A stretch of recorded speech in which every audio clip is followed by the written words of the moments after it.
Aujourd'hui, nous recevons une femme dont le parcours est marqué par l'audace, la conviction et les épreuves. Elle a été la plus jeune femme ministre de Côte d'Ivoire, portée par un destin politique exceptionnel et par la confiance d'un homme qui fut son mentor, Laurent Gbagbo. Mais la politique est un chemin semé de choix difficiles, la crise ivoirienne, l'exil, la rupture. Aujourd'hui, elle a décidé d'emprunter une autre voie en rejoignant le mouvement de Simone Gbagbo. Pourquoi ce choix? Comment vit-on la fidélité, la loyauté et l'engagement lorsqu'ils sont mis à l'épreuve? Dans cette émission, Clotilde Ouochi se livre comme elle ne l'a jamais fait. Elle revient sur son ascension fulgurante, son lien avec Laurent Gbagbo, son combat en tant que femme politique, un face-à-face à ne pas manquer. Bienvenue dans l'Apart Politique.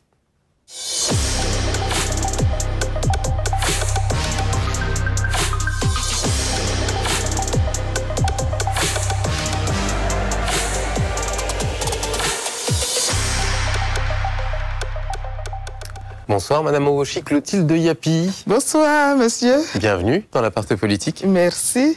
Alors, l'Apart Politique, vous êtes aussi un peu chez vous, parce que nos murs finalement prennent aussi la couleur de nos invités. C'est ça. On a essayé de retrouver quelques éléments de votre vie sur ce mur. Qu'est-ce qui vous évoque ce mur de photos? Mais c'est ma famille, je vois les membres de ma famille, je vois ma mère, là. Ensuite, mon père. Mon père était chef de village, grand planteur. Il avait 70 hectares de cacao et de café. Un homme très en avance sur son temps parce qu'il a scolarisé ses filles. Il nous a toujours dit, mes plantations ne sont pas à vous parce que vous n'avez pas le droit d'hériter de mes biens. Mais le seul héritage que je vous laisse, c'est l'école. Et il nous disait ça régulièrement. Et il nous a mis dans de bonnes écoles, parce que moi, avec mes sœurs, on a fait l'école des religieuses à l'internat et tout. Et c'était très bien. Alors, il y en a une autre de photo particulièrement qui vous parle sur ce mur? Et puis ma mère aussi, vraiment, je regarde ça avec beaucoup d'émotion. Ma mère, elle est malheureusement décédée dès que j'ai commencé à travailler. Et donc ça m'a déchiré le cœur. J'ai dit au moment où, après avoir tant peiné, parce que quand mon père est décédé, c'est elle qui a pris la relève. Au moment où elle devait, entre guillemets, profiter et c'est là qu'elle part. Et donc, c'est vraiment un regret éternel, quoi, je veux dire. La famille, c'est important pour vous? C'est très important, très, très important. Et je continue, là, je vois mes jeunes frères. Incroyable cette photo. Oui, mais c'est pas moi qui suis au milieu, c'est une nièce là qui est au milieu, mais ce sont mes petits frères qui malheureusement sont décédés. Voilà. Je continue. Je vois là le président Gbagbo qui me serre la main. Ça doit être l'un des premiers conseils de ministre. Et je crois qu'il me dit courage, voilà, hein, ton projet de l'assurance maladie, il faut y aller. Franchement, et moi qui acquiesce, quoi. Je suis à la tâche, chef. Et puis, vous êtes aussi une femme de lettres. Vous écrivez. C'est ça. C'est ça. Donc, j'ai écrit, bon, je suis auteur, hein, je ne suis pas encore écrivaine, comme disent les Canadiens. J'ai écrit 2 livres. Il y a un 3e qui est en préparation, voilà, sur les questions de vente massive des terres, parce que ça me préoccupe, voilà. Et là, c'est la sortie de mon livre, On ira jusqu'au bout, que j'étais en train de feuilleter. C'était fraîchement sorti de l'Harmattan, des éditions l'Harmattan, et c'est à Paris. On ne l'avait pas pensé comme ça, mais au final, quand on regarde la composition de la première ligne, on a l'impression, justement, famille politique, père politique, vous avez bien fait, je vois. Et puis la mère politique. Tout à fait. Les choses s'agencent. Oui, je ne sais pas comment vous avez fait, mais c'est extraordinaire. Donc, voilà, je l'appelle ma patronne, voilà, parce qu'au niveau de la formation politique, c'est elle, et puis on a des liens très forts d'amitié, de solidarité. Et aujourd'hui, voilà, elle conduit un parti politique dont je suis membre. Je suis très fier d'être membre de son parti, d'être avec elle.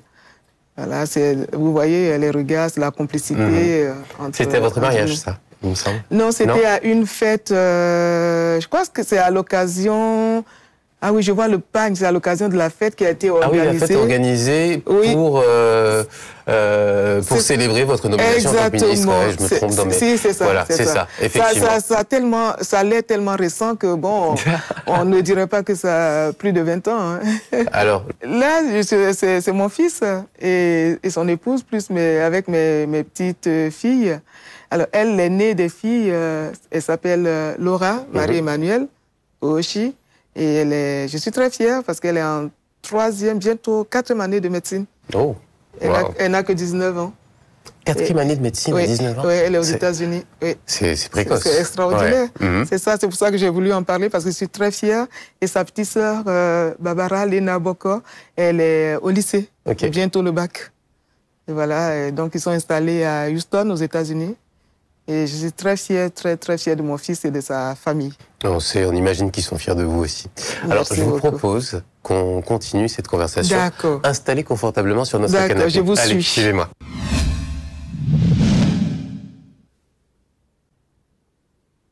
Alors, j'espère que vous êtes bien installé. Comment vous trouvez l'appart politique? Très bel appartement. Avec des personnalités, on va dire, très conviviales qui m'ont reçue quand je suis arrivée. Et je suis très heureuse d'être là. C'est la première fois que je participe à une émission télé depuis très longtemps. Donc voilà, je vous remercie infiniment de m'avoir invité. Vous n'êtes pas trop stressé, ça va? On est toujours stressé devant une caméra, mais bon, on va faire aller. Mais oui, ça va bien se passer. Le maître mot ici, c'est bienveillance et on a envie de vous écouter et d'entendre ce que vous avez à dire depuis tout ce temps. Alors, le but ici, c'est de se replonger dans votre parcours. Et quoi de mieux pour commencer que l'enfance? J'aimerais qu'on parle de vous quand vous étiez petite. Quel genre d'enfant est-ce que vous étiez? Est-ce que vous pouvez nous parler de l'environnement dans lequel vous avez grandi? D'accord. Comment je peux dire ça? Je suis née au village, on va dire ça comme ça. Je suis née à Yakaseme, c'est mon village. Un village qui est situé dans le département d'Azopé, dans la région de Lamé. Je peux dire que mon père a eu des enfants, mais ses premiers enfants étaient que des filles. Et lorsque ma mère était enceinte de moi, on va dire ça comme ça, mon père s'attendait à avoir un garçon. Et quand je suis née, j'étais une fille, il était un peu déçu, mais il m'a élevée à la garçonne. C'est-à-dire que pendant que mes petites camarades avaient des cheveux tressés, moi j'avais une coupe à la garçonne avec une raie. J'étais habillée j'étais en pantalon très souvent. Et puis il y avait des chaussures de garçon. Je veux dire que vraiment, j'ai été élevée à la garçonne. Et puis, tout cela a déteint sur moi. Et enfant, je ne jouais pas à la poupée comme les autres camarades. J'avais pour compagnon de jeu mon petit frère, celui qui venait juste après moi, parce qu'après moi, il y a eu les garçons. Et donc, je jouais avec lui. Je faisais tous les jeux des garçons.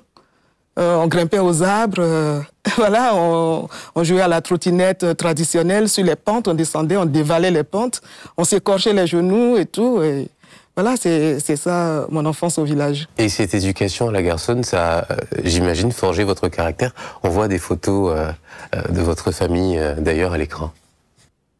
Oui, là, je suis avec mon fils. Et là, c'était quand j'étais au ministère. Là, c'est M. Oshi, feu M. Oshi, mon époux, qui malheureusement nous a quittés. Ma sœur aînée, celle après qui je viens. Et voilà. Et justement, vous étiez différente de vos sœurs à cause de cette éducation-là, à la garçonne que votre père vous a inculquée? Différente, bon, on va dire, on peut le dire, oui, différente. Parce que cette éducation à la garçonne, là, m'a poursuivi, on va dire, toute ma vie. Je me suis engagée dans des projets qui, naturellement, étaient dévolus aux hommes. C'est vrai que j'ai été dans l'enseignement, mais je me suis engagée très tôt dans la politique. Et vous savez qu'en Afrique, la politique est du domaine réservé pratiquement des hommes. Mais je me suis engagée en politique et je pense que c'est cette éducation que mon père m'a donnée, cette éducation à la garçonne là, qui a fait que j'ai pu véritablement m'engager dans le combat politique. Alors justement, ça vous a forgé et ça vous lance sur un destin qui est quand même incroyable. Quoi qu'on en dise, tout ce que l'histoire retiendra, c'est que vous avez été la plus jeune femme ministre à entrer dans un gouvernement en Côte d'Ivoire. 46 ans, vous aviez déjà sur vos épaules de lourdes responsabilités. Qu'est-ce qu'on ressent à ce moment-là? Oui, c'est vrai, 46 ans, mais c'est surtout, on va dire, le poids des missions qui m'ont été assignées par le président de la République, le président Laurent Gbagbo. Je devais conduire le chantier, l'un des chantiers, je peux dire même le principal chantier de la refondation, à savoir l'assurance maladie universelle. C'était un projet novateur. Aucun pays africain ne l'avait encore mis en place. Et il fallait réaliser, on peut appeler cela un exploit. C'était l'un des chantiers les plus importants de la refondation. Et me voir confier cette mission importante, vous mesurez un peu la responsabilité et l'engagement que cela sous-entend. Et je pense que, avec du recul, je peux dire modestement, même si le projet n'est pas arrivé à son terme, mais je peux dire modestement que nous avons fait du bon travail dans ce sens-là. Est-ce que vous vous souveniez qu'il y avait dans les starting blocks pour ce ministère-là, à qui Laurent Gbagbo pensait à l'époque, avec qui vous étiez en compétition? Est-ce que vous en souvenez? Non, je pense qu'il a tout de suite pensé que je pouvais faire ce travail.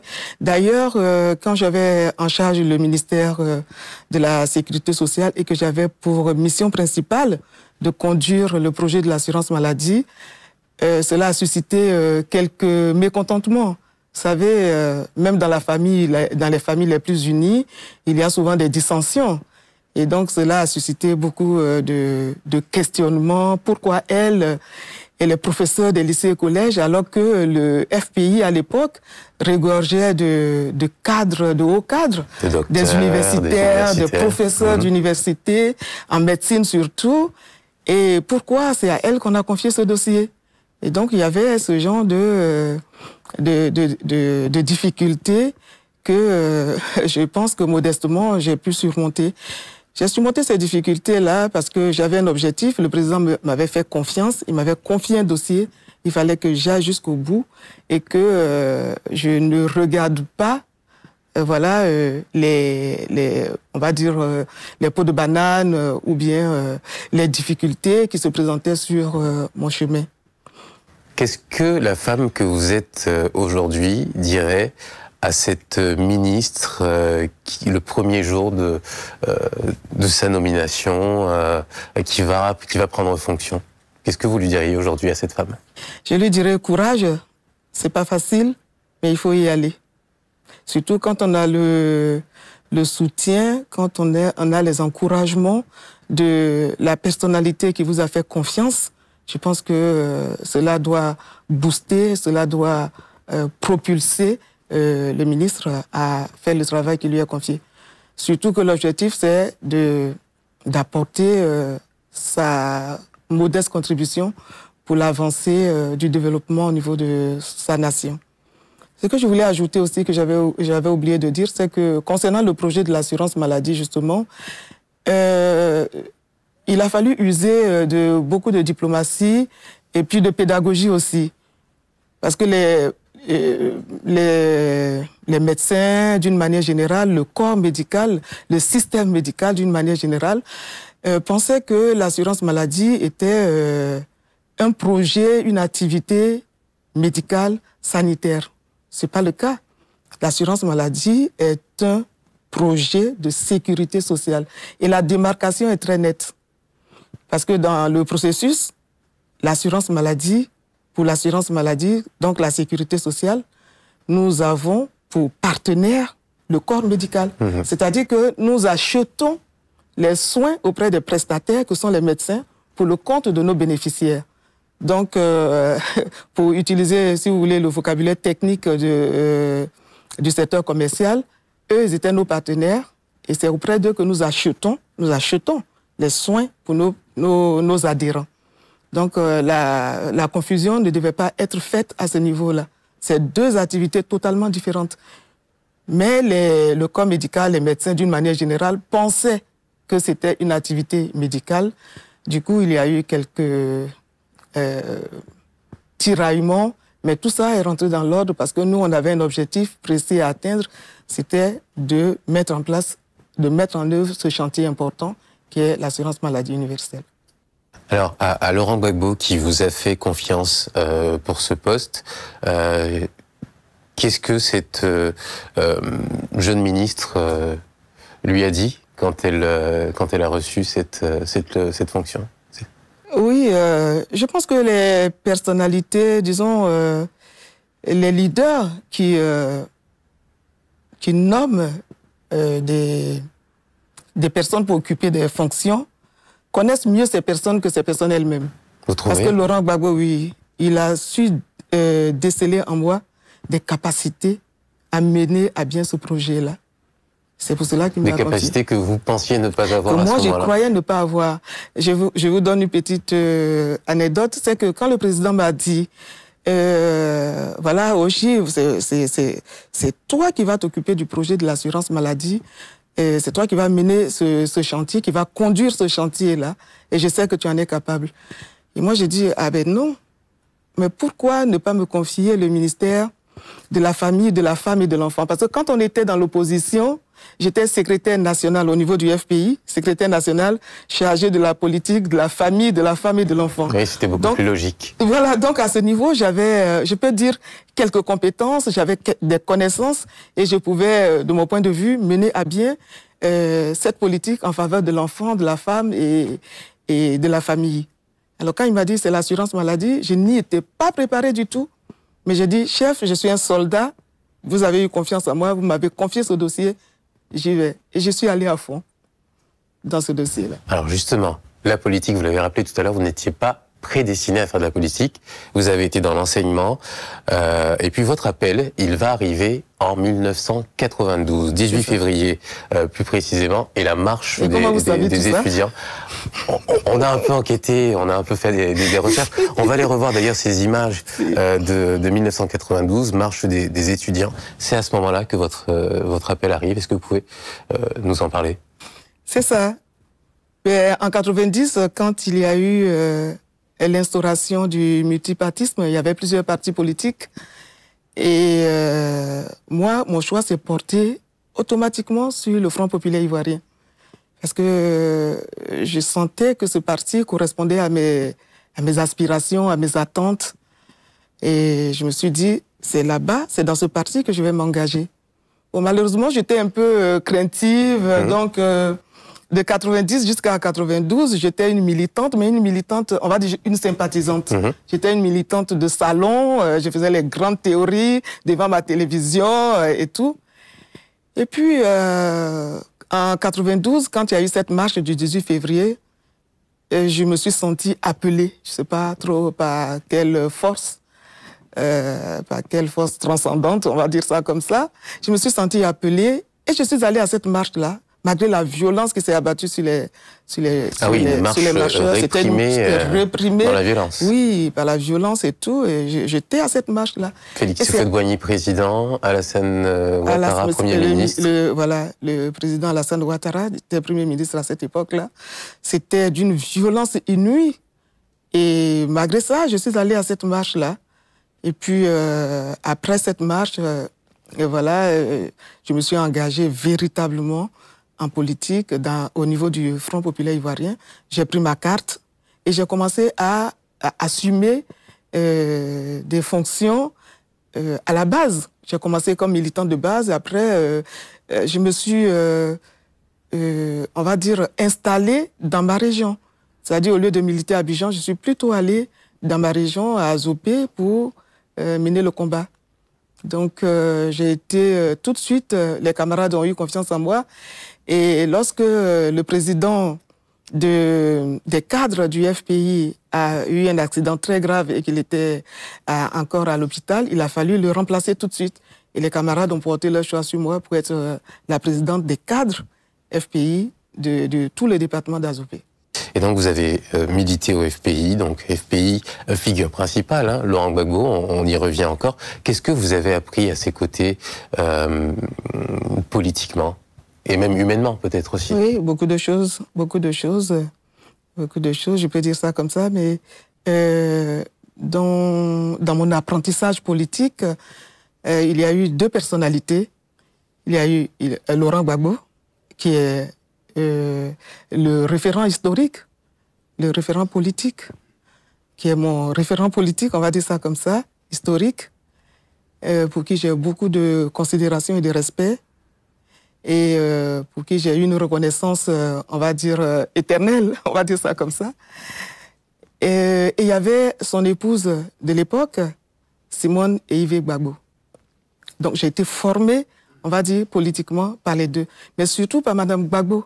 Parce qu'au sein du FPI, c'était elle qui s'occupait du volet de la formation politique. D'accord. Mais elle nous a formés vraiment à être des militants solides, des militants aguerris, des militants résilients. Parce que moi, c'est vrai que je militais dans ma région, mais je n'étais pas suffisamment prête. Rompue à la politique. Rompue à la politique, prête à assumer des difficultés et tout. Et lorsque dans la région, il y avait quelques frictions avec d'autres hommes politiques de mon bord, eh bien, je n'hésitais pas à courir et à venir voir Mme Gbagbo pour lui dire, regarde ce qu'ils m'ont fait encore. Ils ont fait ci, ils ont fait ça. Et elle me disait, chaque fois, si tu veux faire de la politique, en tant que femme, tu dois bien attacher ton kéiwa. Je ne sais pas si vous connaissez le kéiwa. C'est une ceinture traditionnelle que les femmes attachent à leurs reins pour pouvoir affronter l'adversité. Elle m'a dit, tu dois serrer ton kéiwa et puis tu dois serrer les dents et aller au combat. Donc voilà ce que j'ai appris auprès de ces deux personnalités-là. Alors ça, c'est le conseil que Mme Simone Gbagbo vous a donné, que vous avez gardé. Elle a ajouté au conseil, elle a ajouté l'acte, parce que en 95, elle m'a demandé d'être son directeur de campagne pour les législatives à Bobo. Et ça a été aussi un moment d'apprentissage et de confrontation avec la réalité du terrain. Et ça m'a beaucoup apporté. Et le conseil que vous avez gardé de Laurent Gbagbo tout au long de votre vie politique, est-ce qu'il vous en a donné un qui vous a marqué? Beaucoup. Il faut mener le combat, il faut avoir les yeux fixés sur l'objectif et aller jusqu'au bout. Aller jusqu'au bout, c'est justement la fameuse phrase qu'il a prononcée lors de sa première comparution à la Cour pénale internationale. Il a dit « on ira jusqu'au bout ». Mais ça fait partie d'un... Il me semble que ça ressemble à un titre d'un livre que vous avez écrit. Oui. C'est ça. L'assurance... Non, il y a deux. C'était la Côte d'Ivoire, on ira jusqu'au bout. Voilà. Oui, voilà. Qui est sorti aux éditions de l'Harmattan en France. Oui. Voilà, en 2013. J'ai écrit ce livre-là, on ira jusqu'au bout. J'ai emprunté cette expression au président Laurent Gbagbo pour dire que le combat n'est pas terminé et on continue de s'engager à fond et d'aller jusqu'au bout. Le livre est là. Alors j'aimerais qu'on s'intéresse un peu aux femmes en politique. Vous faites partie de ces pionnières-là, avoir évolué dans un monde essentiellement masculin encore jusqu'à aujourd'hui. Est-ce que, vous l'avez dit tout à l'heure, c'est pas un combat comme les autres? Il faut travailler 2 fois plus, il faut prouver 2 fois plus. Il faut travailler 2 fois plus.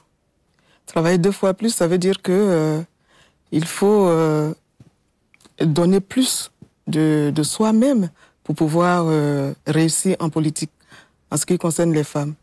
Parce que la femme, elle est obligée de s'occuper et de son foyer et de ses enfants, en plus de son engagement politique. Et ce n'est pas évident. Parfois, vous avez des réunions qui peuvent durer des heures et des heures. Vous pouvez revenir très tard à la maison, à des heures indues, et ça peut aussi créer des problèmes dans le foyer si éventuellement le mari n'est pas également engagé en politique comme vous. Il y a tous ces aspects-là, mais il y a aussi le regard même de la société. Vous savez que dans nos sociétés africaines, la politique est du domaine, on va dire, exclusivement réservé aux hommes. Et une femme qui est en politique, c'est pas toujours bien perçu. Il y a encore des difficultés que les femmes rencontrent. Il y a, comme dit le célèbre professeur Kizerbo, la femme, elle est exclue du savoir, elle est exclue de l'avoir, et donc elle est exclue du pouvoir. Elle est exclue de ces trois éléments-là. Donc ça fait qu'elle ne peut pas être véritablement engagée dans le processus de développement de son pays.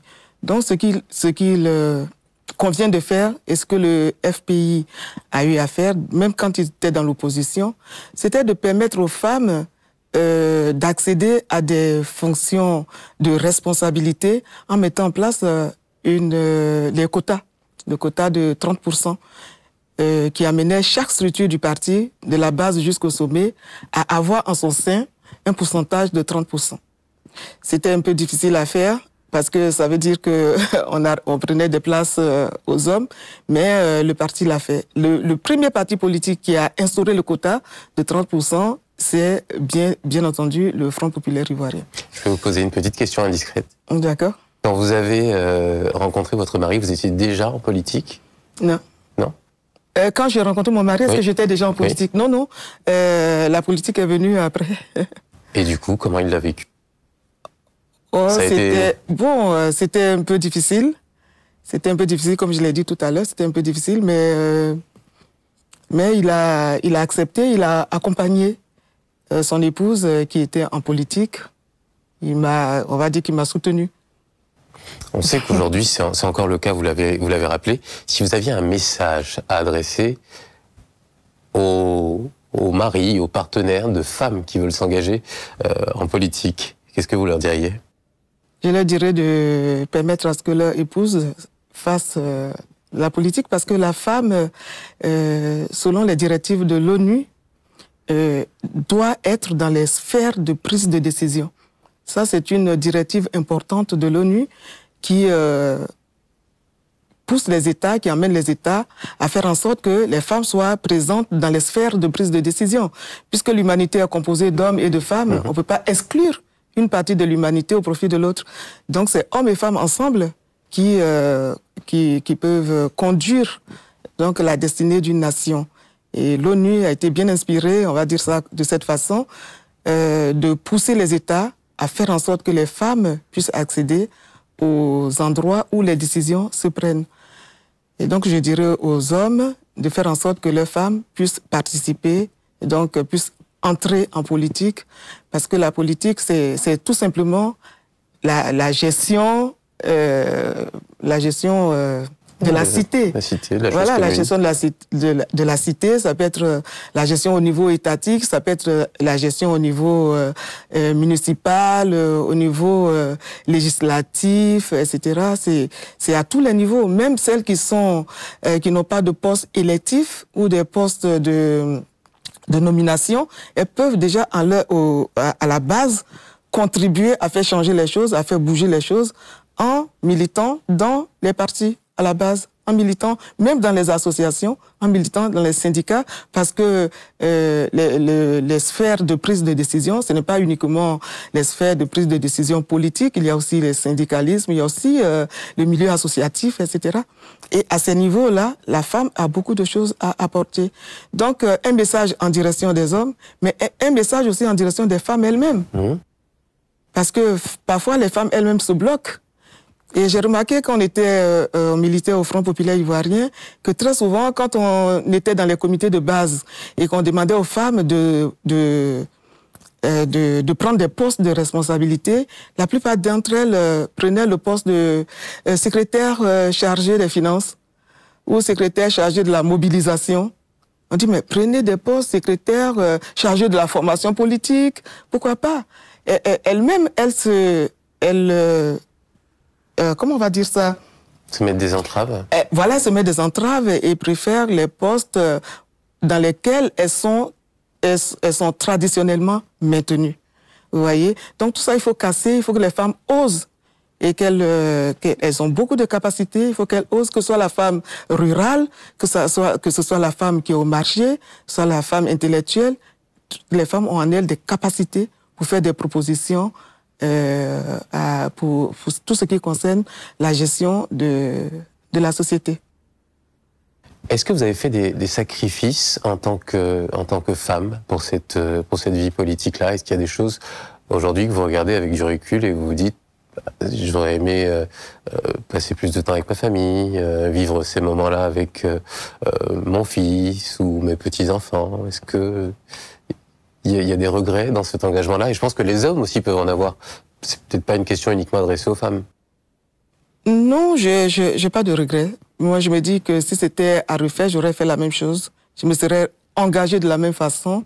J'aurais continué le combat de cette même façon-là. J'aurais pas changé un iota de ce que j'ai fait. Parce que je l'ai fait avec mon cœur. Je l'ai fait vraiment... je n'ai pas été contrainte de le faire. C'était une décision personnelle. C'était une décision. Et je pense que j'aurais rien changé, je vais rien changer dans la manière dont j'ai mené cette lutte-là. Alors, petite question, est-ce que vous savez le gouvernement ivoirien qui a compté le plus de femmes en Côte d'Ivoire? Bon, je suis... peut-être que j'étais pas encore revenu en Côte d'Ivoire. Je pense que c'est le gouvernement Amadou Gon. Gon Coulibaly, 2018. 2018, avec on avait 8 femmes. 8 femmes dans le gouvernement. Aujourd'hui, on en a 6, je crois bien, dans le gouvernement, mais ça reste le recordman du nombre de femmes avec des postes clés dans un gouvernement. Alors, je pense que si on veut parler de pionnier dans ce domaine-là, peut-être qu'on peut citer le président Laurent Gbagbo, parce que lui, dès qu'il est arrivé au pouvoir, il a mis dans son gouvernement 6 femmes. C'était un record, parce qu'avant lui, bon, on avait le gouvernement du président Houphouët-Boigny où il y avait une seule femme qui était Madame Jeanne Gervais. Et après, il y a eu le gouvernement du président Bédié. Je pense que dans ce gouvernement, il y avait peut-être 2 ou 3 femmes. Et lui, il arrive en 2000 et il met dans son gouvernement 6 femmes. C'était vraiment un progrès incroyable. Donc, s'il y a un recommande, je pense que c'est plutôt à ce niveau-là. C'est un pionnier, oui, aussi, oui. Ces deux-là. Et je me souviens d'ailleurs à l'époque, j'étais tout jeune, c'est vrai que votre nom et celui de Madame Brogrébé, c'est les 2 noms dont je me souviens. J'entendais, j'étais quand même assez impressionné en tant que enfant de voir ces 2 femmes ministres. La voici, la ministre Brogrébé, c'est la photo. Après, c'est Madame Gbagbo. Oui, voilà, on revoit toutes ces femmes engagées en politique. Tout à fait, voilà, c'est avec Madame Brogrébé, mon aînée, mais qui demeure mon amie. Et on a des relations jusqu'à présent. On se voit régulièrement. Alors, dans votre parcours, vous avez été extrêmement proche du président Gbagbo. Aujourd'hui, vous avez rejoint le mouvement Génération Capable avec Madame Simone Gbagbo. Est-ce que c'est un choix qui s'est imposé à vous naturellement, ou alors est-ce qu'il y a eu un tiraillement qui s'est opéré à ce moment-là? Je peux vous dire que, en toute sincérité, ça a été très déchirant et très douloureux. Parce que pour moi, le président Gbagbo et son épouse, Simone et Yves Gbagbo, c'est les 2 faces d'une même médaille. Toute ma formation politique, je la leur dois. Et c'était difficile d'opérer un choix. D'autant que les 2 formations politiques sont de la même obédience, sont des partis de gauche, la gauche démocratique.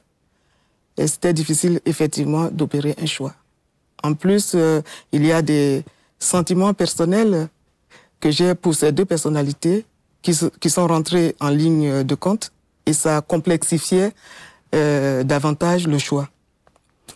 Mais ce qui m'a motivé en fait à opter pour Madame Simone Gbagbo, c'est, si vous voulez, le petit élément, on va dire féminin, je peux le dire. Pour moi, Madame Simone Gbagbo est de la lignée des pionnières de ces femmes politiques africaines qui ont véritablement impacté positivement leur société. Et sans vouloir être dithyrambique, je peux remonter jusqu'à l'Égypte ancienne pour dire que Mme Gbagbo, elle me fait penser à Hatshepsut, la première femme pharaon. C'est extraordinaire. Dans une société phallocratique et comment on va dire ça, patriarcale, cette femme-là, cette pharaon-là, elle a réussi à s'imposer et à changer les choses, à transformer les choses, à transformer les éléments de sa société. Elle me rappelle Mme Simone Gbagbo dans son combat. C'est une femme, Mme Gbagbo, qui a un parcours très inspirant pour nous autres, qui sommes des femmes qui sommes entrées en politique. Elle a un parcours inspirant, du syndicalisme jusqu'à l'engagement politique. Elle a laissé des traces positives dans le contexte, dans l'espace politique ivoirien. Et donc cela m'a amené à aussi favoriser le choix de militer au MGC. Et je dis, mais pourquoi pas une femme? Aujourd'hui, il y a la Namibie qui nous montre l'exemple. Hein? Après le Libéria, il y a la Namibie en Afrique qui nous montre l'exemple qu'une femme aussi peut être présidente de la République et diriger aussi sa nation. Donc voilà un peu à ce niveau-là, comment est-ce que le choix s'est opéré. Ça a été un choix très douloureux. Très douloureux. Est-ce qu'on leur parle à tous les deux avant de faire ce choix? Est-ce qu'on leur explique On n'explique pas. On fait le choix et puis bon, puis l'opinion constate. Et puis quand on fait un choix, j'imagine que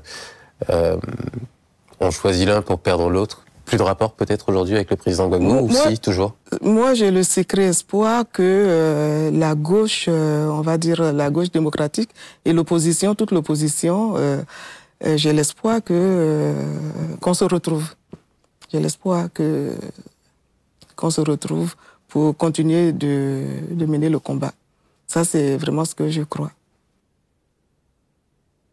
Et forcément, quand on fait ces choix-là, ce sont des choix publics en tant que personnalité publique, politique, et donc il y a des réactions de militants, des premiers sympathisants de la première heure. On dit, Madame Ouochi, Clotilde Diapi a tourné le dos à Laurent Gbagbo. Vous leur répondez quoi à cela? Mais je vais dire que je n'ai pas tourné le dos au président Gbagbo comme ils le disent. J'ai été amenée à faire un choix, et puis j'ai fait le choix que j'assume d'être avec Simone Gbagbo. Mais je vous l'ai dit en début d'émission que Laurent Gbagbo, il reste le référent historique de tout ce combat que nous avons mené. On sent encore beaucoup de bienveillance quand vous parlez de lui. Mais c'est quand même le président Laurent Gbagbo. Donc je veux dire qu'il reste le référent historique.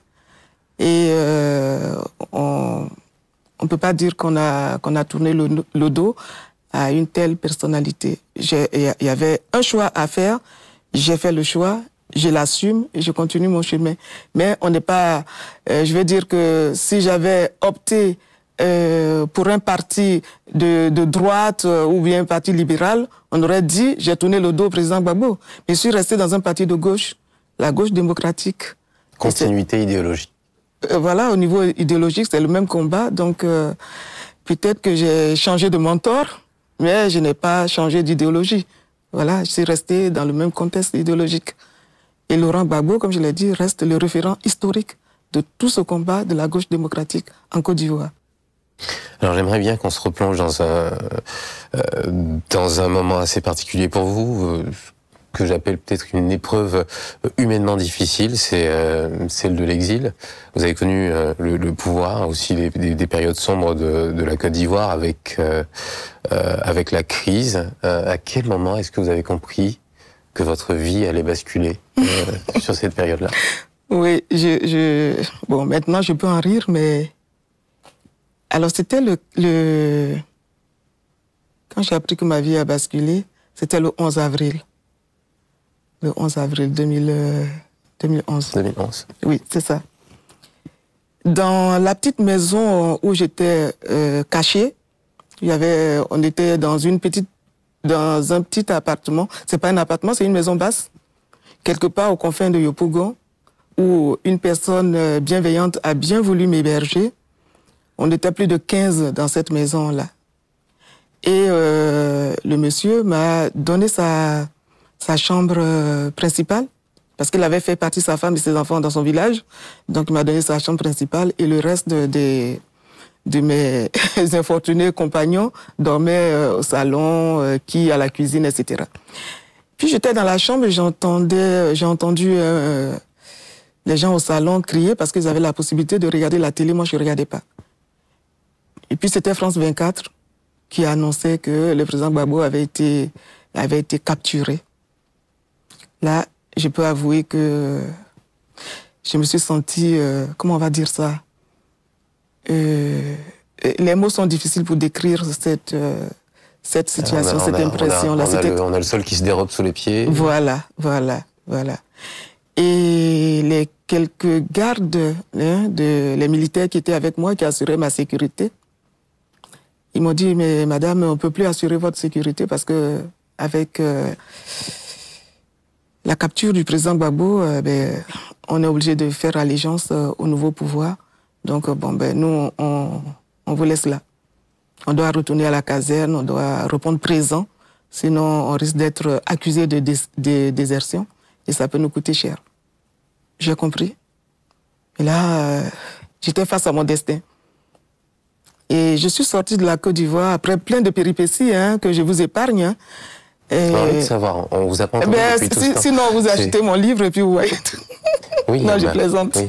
Pour ceux qui nous regardent. Je veux dire que de cette maison de Yopougon, je suis restée 15 jours. Après bien de pérégrinations, je me suis retrouvée dans un petit village sur la route de Dabou, dans une paroisse. Et je suis restée dans cette paroisse-là pendant 1 mois. Vraiment, c'était indescriptible comme souffrance. Et le 14 mai, donc 1 mois pratiquement, après la déportation du président Gbagbo à Korogo, je peux appeler ça une déportation. Même si ce n'est pas hors de la Côte d'Ivoire, c'est quand même une déportation. Le 14 mai 2011, j'ai pu sortir de la Côte d'Ivoire. Donc 1 mois après l'incarcération du président Gbagbo et de Madame Gbagbo à Odiné. Voilà. J'ai pu sortir de la Côte d'Ivoire en passant par le Ghana. Et puis du Ghana, j'ai pu, par un concours de circonstances, me retrouver donc en Europe. En Europe. Et qu'est-ce que vous avez fait pendant tout ce temps? Pendant mon exil? Pendant votre exil. C'est vrai que l'exil est un moment de douleur, de peine. C'est un moment de déclassement social. Parce que vous voyez, vous êtes ministre, conseiller du président de la République, et puis tout d'un coup, vous trouvez dans une situation de dénuement total. Quand je suis arrivée en exil, c'était ça que j'avais comme ressenti, comme situation, dans une situation de déclassement social. Et vous savez qu'en Europe, précisément en France où j'étais, un réfugié reste un réfugié. Il n'y a pas de statut particulier. Que vous soyez un ancien ministre, un ancien haut cadre de votre pays ou un balayeur, je ne sais pas, vous avez le même statut, vous avez la même situation. J'ai fait des rangs pour pouvoir avoir mes papiers. J'étais obligée de me lever à 4 heures du matin pour aller me mettre dans le rang à la préfecture pour pouvoir avoir mes papiers. Et tout ça, comme je ne m'y attendais pas, ça m'a vraiment bouleversée. Donc, mais à côté de ces périodes difficiles, je peux dire que l'exil m'a beaucoup apporté également. Et c'est pendant ce temps d'exil que j'ai écrit les 2 livres. Le premier livre sur On ira jusqu'au bout.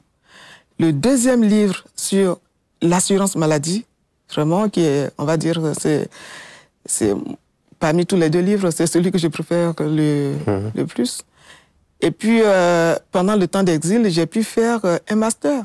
J'ai fait un master en gestion de projets humanitaires et de développement durable. J'ai pas chômé. J'ai aussi organisé des colloques.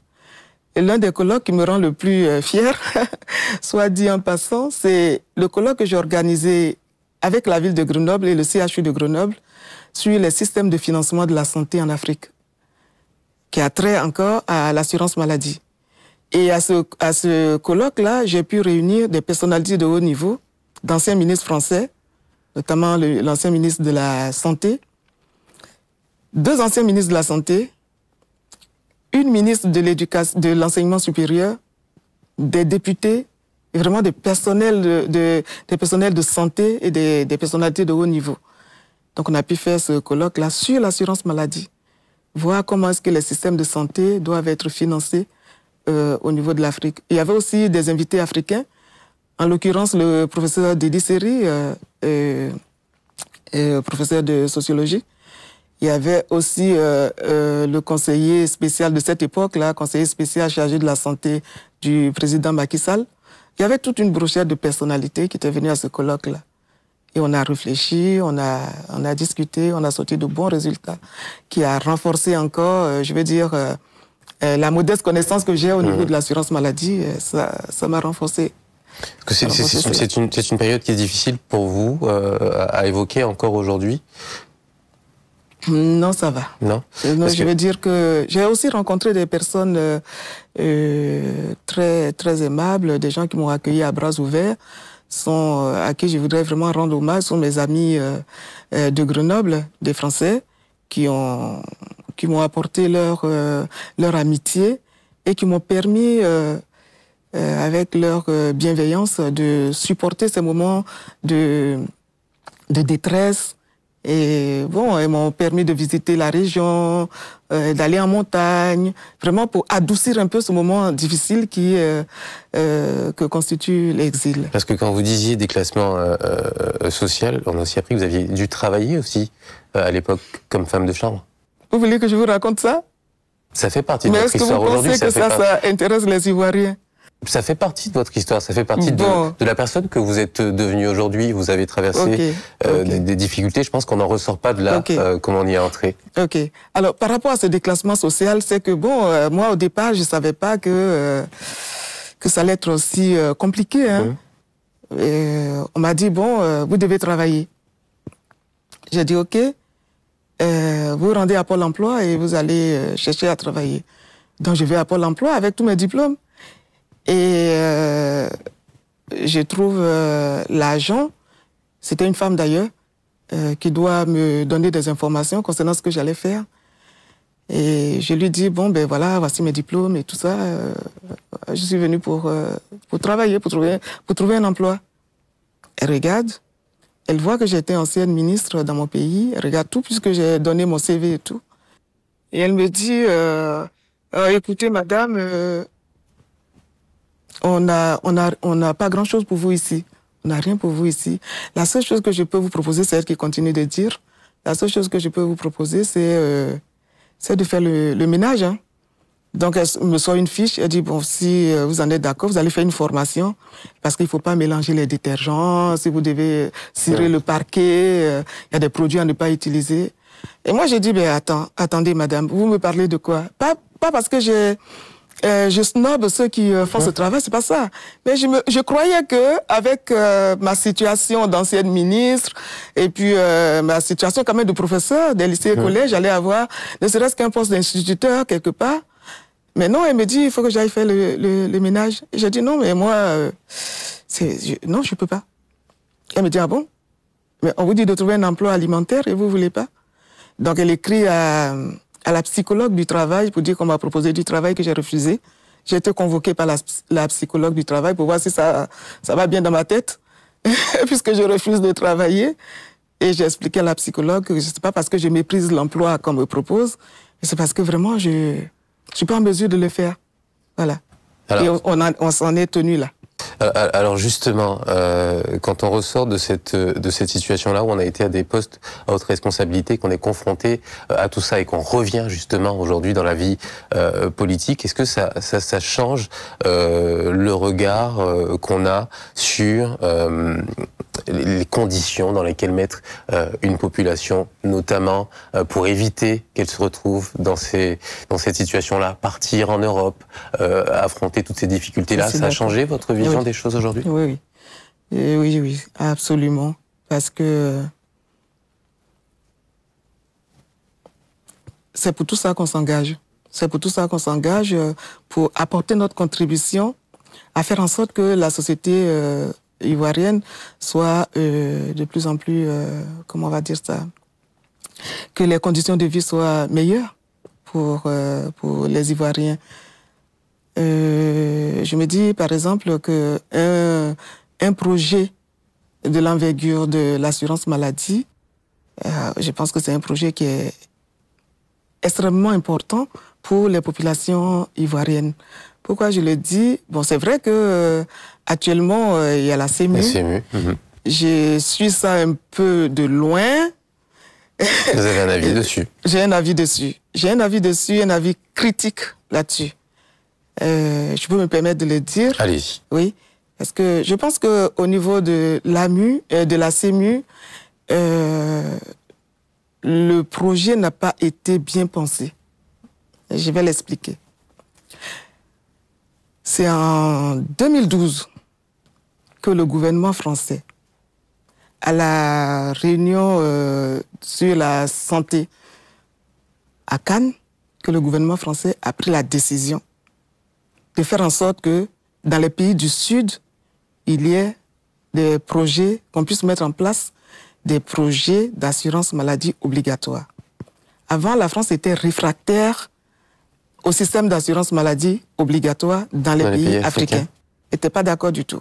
Elle voulait toujours mettre en exergue les mutuelles de santé, etc., qui ne répondent pas à nos aspirations et qui font que les populations, que nos pays sont toujours des déserts sanitaires. Vous voyez?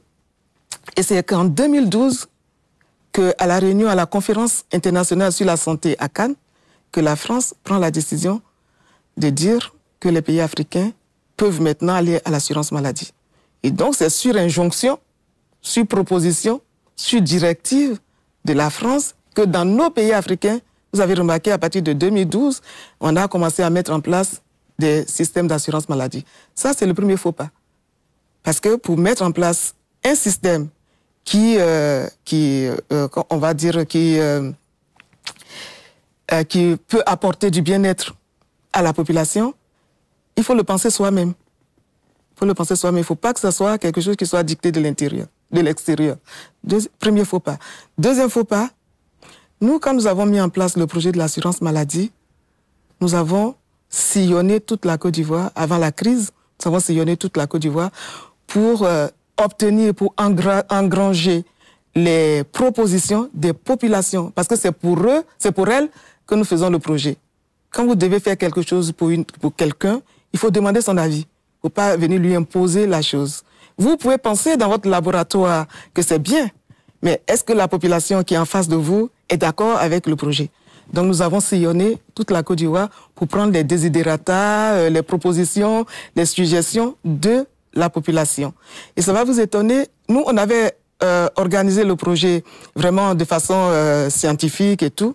Et quand nous avons apporté le projet, quand nous sommes partis avec le projet à la base, dans cette tournée-là, c'est à Korogo que les chefs traditionnels, les personnalités traditionnelles que nous avons rencontrées nous ont dit « C'est bien votre projet, mais vous dites tout le monde doit cotiser. » Mais on fait comment?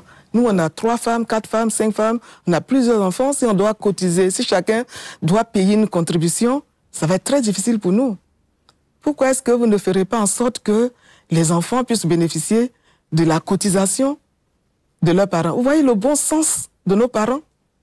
Le bon sens, nous, on n'y avait pas pensé. Et quand on est revenu à Abidjan, on a introduit cette suggestion-là dans la loi. C'est-à-dire que l'assurance maladie allait prendre en compte les enfants de moins de 5 ans sur la cotisation de leurs parents. Nous, on n'y avait pas pensé. Deuxième chose, Bondoukou. À Bondoukou, nous sommes allés rencontrer les populations aussi dans ce même cadre-là. Et cette population de Bondoukou était réfractaire à l'assurance maladie. Ils ont dit qu'ils n'en veulent pas. Et on a dit, mais pourquoi? On a creusé. Pourquoi vous ne voulez pas l'assurance maladie? On n'avait pas pris en compte la conception étiologique des populations de cette région. Dans leur mentalité, dans leur esprit, mettre de l'argent de côté pour attendre la maladie, pour attendre quand on est malade et puis se faire soigner, c'est appeler la maladie sur soi. Vous voyez? Vous voyez ces considérations sociologiques, culturelles qu'on n'avait pas prises en compte. Donc, quand on a sillonné, on s'est rendu compte que ces éléments, il fallait les intégrer dans le projet et chercher à les corriger en allant parler avec les populations, en allant les rassurer, en passant par leurs chefs traditionnels pour leur parler, pour leur dire que le projet il était bon. Mais je pense que cette CEMU-là n'a pas fait cette démarche. Donc, la CEMU qui a été mise en place n'a pas bénéficié d'une participation populaire, de l'acceptabilité des populations et de l'appropriation du projet même par les populations. On a l'impression qu'on leur a imposé.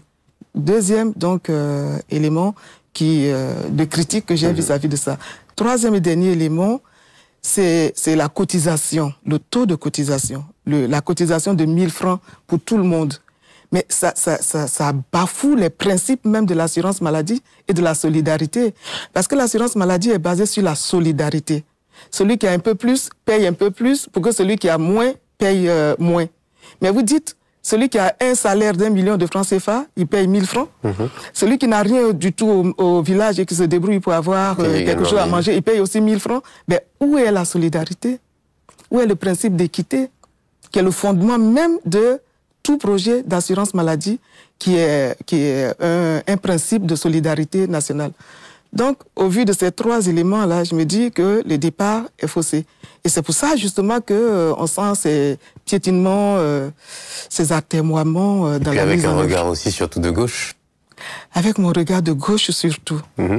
Sur mon regard de gauche. Mais la gauche aussi est intervenue dans ce projet de l'assurance maladie. Je me rappelle quand j'étais encore en exil en France que le président Hollande, quand il est arrivé en Côte d'Ivoire, il est allé rencontrer les acteurs de l'assurance maladie, en l'occurrence les responsables de la MUGFC. J'ai pas compris pourquoi, en tant que président de la République, il est descendu jusqu'à ce niveau-là.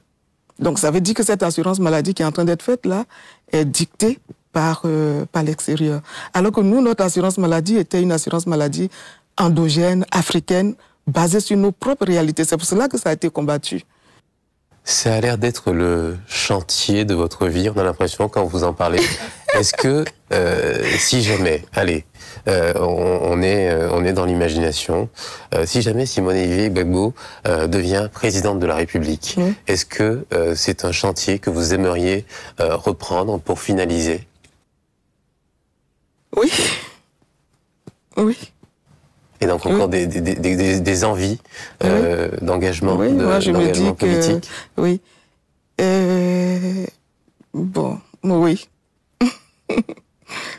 J'avais voulu dire quelque chose, mais bon, je pense que non, ça va. Oui. Non, mais vous pouvez le dire si vous voulez.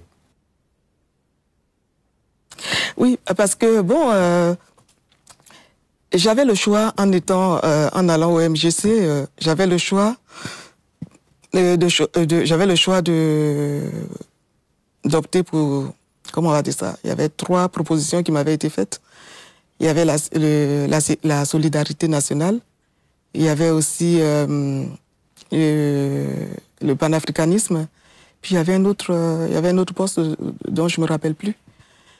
Et puis j'ai dit à la présidente, à Madame Simone Veil Gbagbo, que je souhaiterais pas prendre le poste de vice-président chargé de la solidarité, parce que dans la solidarité, là, il y avait le projet de l'assurance maladie.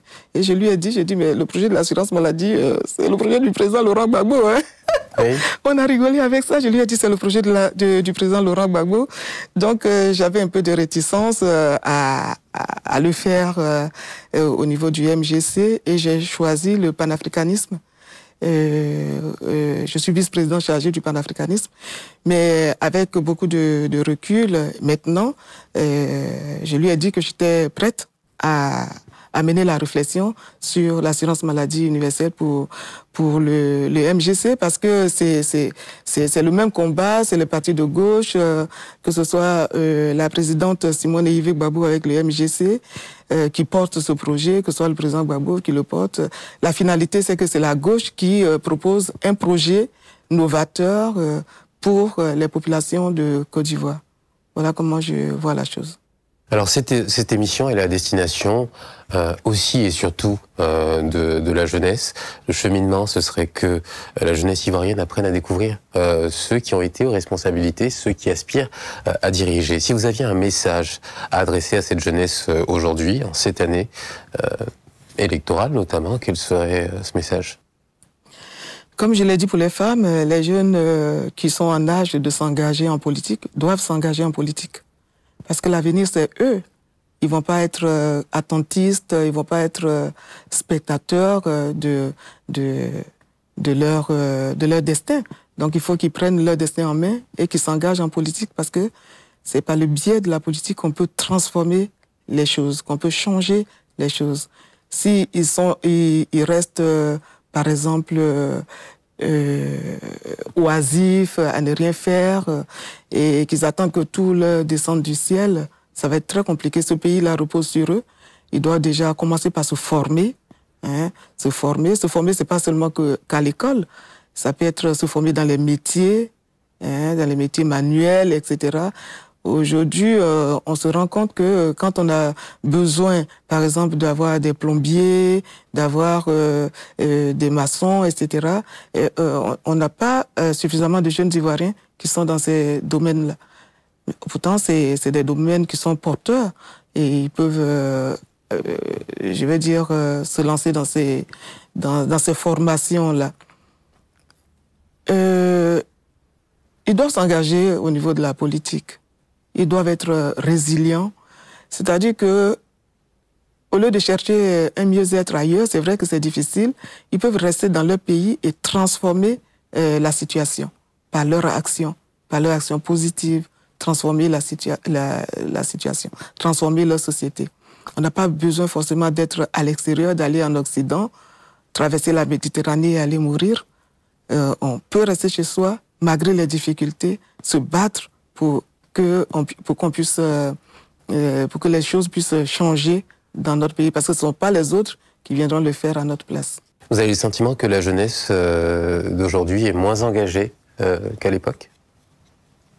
Bon, je ne sais pas ce qui se passe dans les autres partis politiques, mais on trouve les jeunes, d'une manière générale, quand on les rencontre, quand on discute avec eux, ils sont beaucoup dans l'attente. Ils attendent qu'on leur donne ci, ils attendent qu'on leur donne ça, alors qu'eux-mêmes peuvent créer la richesse. Ils peuvent s'engager. Je prends, par exemple, dans les villages, on a encore des forêts, on a encore des jachères qu'on peut cultiver, que les jeunes peuvent cultiver. Bon, ils vont dire qu'il n'y a pas de moyens, etc. Mais avec très peu de moyens, on peut réussir à faire quelque chose. Je prends par exemple l'étude que j'ai eu à faire quand je faisais mon master. C'était sur comment on va dire ça, sur les cessions massives de terres et leur impact, leur influence sur les conditions de vie des populations et la sécurité alimentaire. Vous voyez, c'est tout un programme. Parce qu'aujourd'hui, on se rend compte que les terres arables sont totalement occupées soit par l'extraction aurifère, notamment l'or, soit par les cultures de rente. Et il n'y a plus de place pour la culture vivrière. Et cela est un danger pour la sécurité alimentaire des populations. Il y a aussi l'extension du Grand Abidjan. J'ai regardé avec effarement que Abidjan s'étend jusqu'à comment on va dire ça, à l'épée, à la frontière, aux confins même d'Azopé, en prenant en compte Azagui et tout ça. Ce sont des zones de production agricole, maintenant qui vont être intégrées dans le Grand Abidjan, et les gens morcellent les terres là pour faire des opérations immobilières, et ces opérations immobilières remplacent l'agriculture vivrière. C'est un drame. En 2003, il y a eu ce qu'on appelle l'initiative de Maputo, où les chefs d'État africains ont décidé d'accorder 10% de leur budget annuel à l'agriculture vivrière. Parce qu'on s'est rendu compte que si on ne le fait pas comme ça, on n'aura plus de nourriture. Depuis 2003. Mais quand on regarde, quand je faisais justement la recherche sur l'étude dont je vous ai parlé, je me suis rendu compte qu'en Côte d'Ivoire, on n'est qu'à 3% de budget alloué. 3% sur les 10% depuis 2003. Vous voyez, donc il y a du travail à faire. Ces jeunes-là peuvent se consacrer à l'agriculture, se consacrer à... On va me dire, je le dis comme ça, mais il faut les accompagner, etc. Oui, mais qu'ils commencent et puis l'accompagnement viendra. Qu'ils aient la volonté et puis l'accompagnement va venir, je pense. Alors, on arrive au terme de cette interview. Je vais vous demander un exercice qui n'est peut-être pas facile du point de vue de votre positionnement. Laurent Gbagbo, il a été votre mentor. C'est celui qui vous a fait confiance, qui marque un peu vos débuts en politique. Vous avez pris aujourd'hui une autre direction. Vous êtes dans une autre dynamique. Vous êtes dans un autre parti. Il y a juste à côté de vous, sur votre droite, une enveloppe. À l'intérieur de cette enveloppe, il y a une carte. J'aimerais que vous lui adressiez une question. Vous êtes libre de nous lire cette question que vous lui adressez et on la lui donnera quand il viendra nous voir à l'appart politique. C'est une exigence de la maison? C'est une exigence de la maison. Ah là là, bon, ben... Mais encore une fois, nos invités sont libres de suivre ces exigences ou non. Le maître mot ici, c'est la bienveillance, mais ça nous ferait plaisir que vous nous posiez une question. Je trouve que ça permet de faire avancer sur le débat. D'accord. J'ai écrit sur l'enveloppe. Vous avez la carte vous avez une carte à l'intérieur, et sur l'enveloppe, vous écrirez son nom, et on lui donnera en main propre.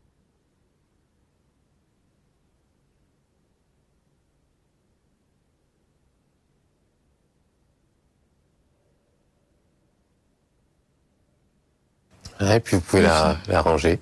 D'accord. Ça, c'est la question. Est-ce que vous voulez nous dévoiler ce que vous lui avez adressé comme question? D'accord.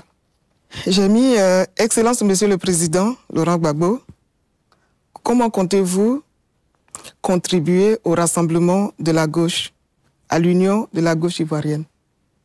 Très bien, je vous laisse la ranger et puis je lui remettrai.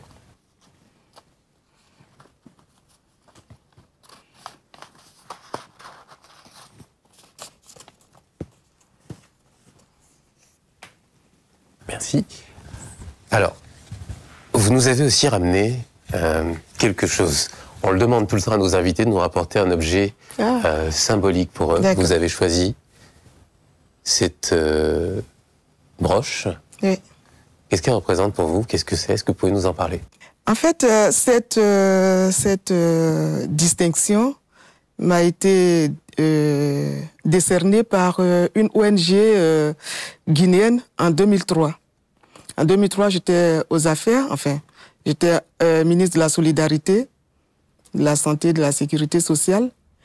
Et j'ai effectué plusieurs missions en Guinée pour apporter l'aide humanitaire à nos compatriotes qui étaient réfugiés dans le camp de Nona à Nzérékoré, près de la frontière de la Côte d'Ivoire, en Guinée forestière. J'ai plusieurs fois effectué le déplacement auprès de ces compatriotes-là qui étaient en situation de détresse. Et une ONG guinéenne qui peut-être a appris ma vue en train de faire ces différentes missions a décidé en Guinée, à Conakry, de me décerner cette médaille-là. Alors la médaille, elle représente la déesse Nemba. Nemba comme le mont Nemba. Comme le mont Nemba. Voilà. Et cette déesse Nemba-là est l'un des emblèmes de l'État guinéen. C'est vraiment un masque qui est très connu au niveau de la Guinée. Et si vous regardez le personnage, la déesse, elle a une poitrine généreuse, mais tombante, qui dénote, qui rappelle la générosité, qui rappelle la femme nourricière, hein, celle qui a eu à allaiter plusieurs enfants, qui a eu plusieurs allaitements. Et donc cette poitrine généreuse, débordante, cette poitrine tombante, symbolise donc la générosité, la fertilité et la fécondité aussi. Et si vous regardez très bien la tête de la déesse, c'est la tête d'un kalao. Et l'histoire raconte que le kalao est le seul animal qui aime à mort sa progéniture. Parce qu'il est capable, en période de disette, d'ouvrir son ventre avec son gros bec et de laisser éclater ses intestins pour que ses enfants puissent s'en nourrir. Donc c'est vraiment le symbole de la générosité, du don de soi. Et cette ONG, m'ayant vu à l'œuvre, malgré les difficultés, les dangers qu'il y avait à Nzerekore, parce que c'est une zone frontalière où il y avait des groupes armés qui circulaient. Et je partais quand même dans la forêt pour rencontrer nos compatriotes. Ça les a impressionnés et ils m'ont donné cette médaille-là, que je garde vraiment avec beaucoup de fierté. On a justement, je crois, une photo de vous à cette époque-là, avec des compatriotes ivoiriens, juste. Ah oui, oui, oui. Oui, je vois des personnes que je connais. Ah oui. Ici, il s'agit de la rencontre avec les parents des victimes décédées lors des événements de 2004 devant l'Hôtel Ivoire. Ce sont les parents. Vraiment, je m'incline encore devant la mémoire de ces personnes disparues. Et puis, j'apporte tous mes encouragements aux familles. Ça a été des moments très difficiles, très douloureux. Et vraiment, oui, je vois bien. Alors, on va terminer cette interview. On a été très ravis de vous recevoir, de vous revoir après tout ce temps.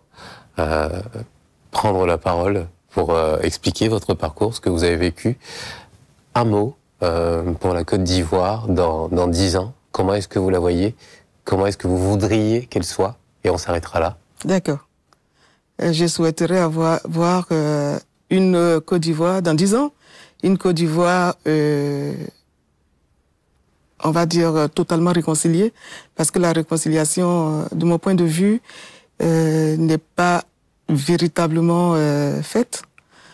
Il y a encore des poches de difficultés au niveau de la réconciliation. On nous dira, oui, les Ivoiriens se parlent, donc il y a la réconciliation. Non, c'est plus profond que ça.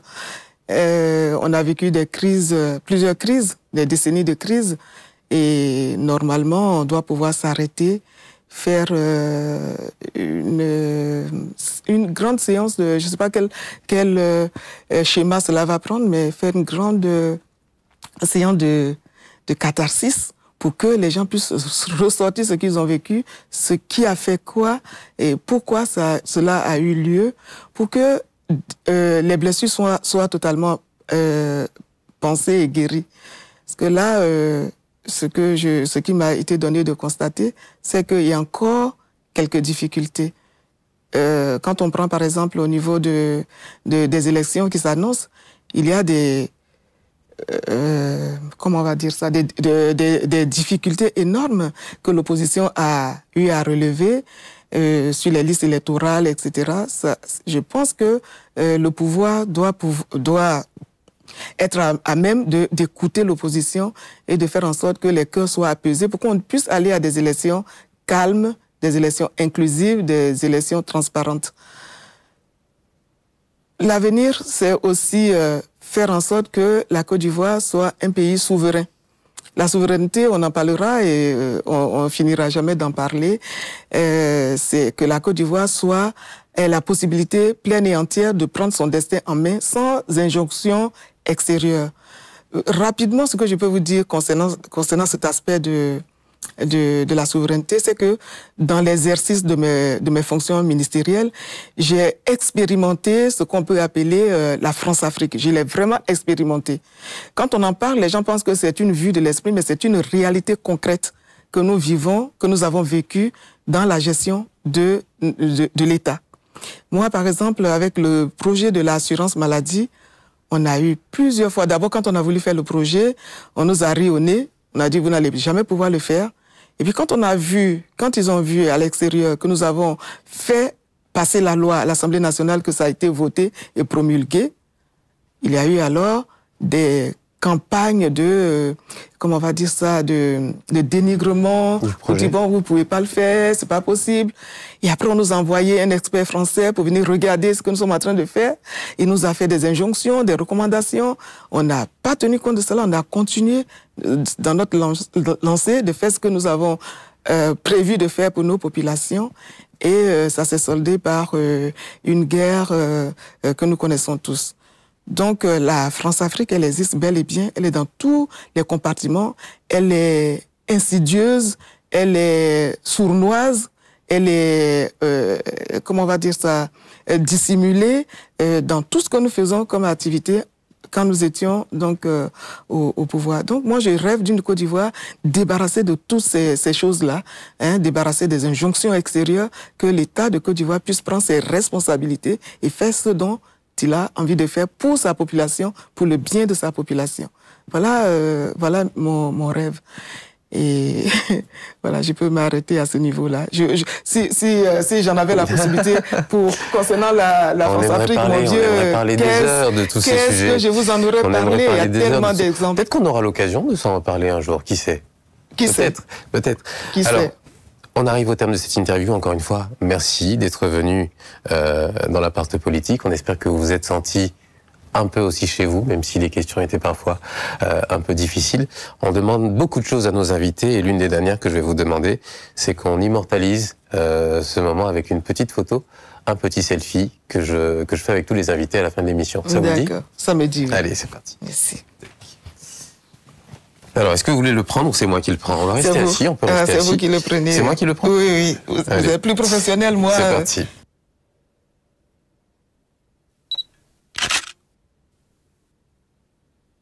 C'est vrai que vous va? C'est bien. Ok, très bien. Ben voilà, c'est fait. C'est bon? Ça y est, c'est bon, on a terminé.